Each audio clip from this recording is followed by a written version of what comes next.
O diba? Sobrang lambot ng filet. Grabe. Mukhang masarap pa. Oh my gosh, Nagluto ang ba kayo bango, na? Actually, hindi ako nagluto niyan. Niready ko lang to in just 90 seconds. Uy,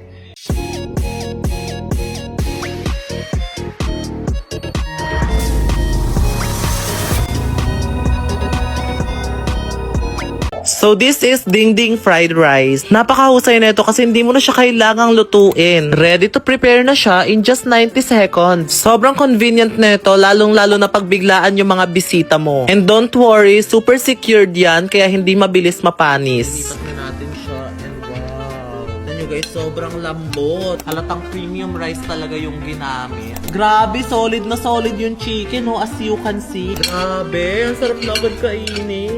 Actual chicken talaga.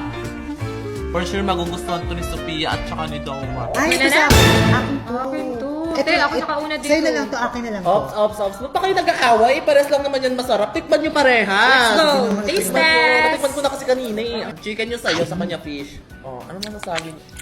Masarap. Di ba napa-walk out sa sarap? Fish Meron din talaga siyang siya. chicken talaga. Tikman mo naman to, Dowa. Ay, may chicken talaga siya. In just 90 seconds, meron ka na niya? Ganito lang kasi yan. Tapos, ilalagay nyo lang siya sa microwave ng 90 seconds. Maluluto na agad siya. At eto pa, pag wala naman kayo microwave, pwede nyo rin siya stir fry ng 30 seconds sa stovetop. O kaya, kung wala kayong stovetop, pwede nyo rin siyang steam ng 15 minutes. Sarap, di ba?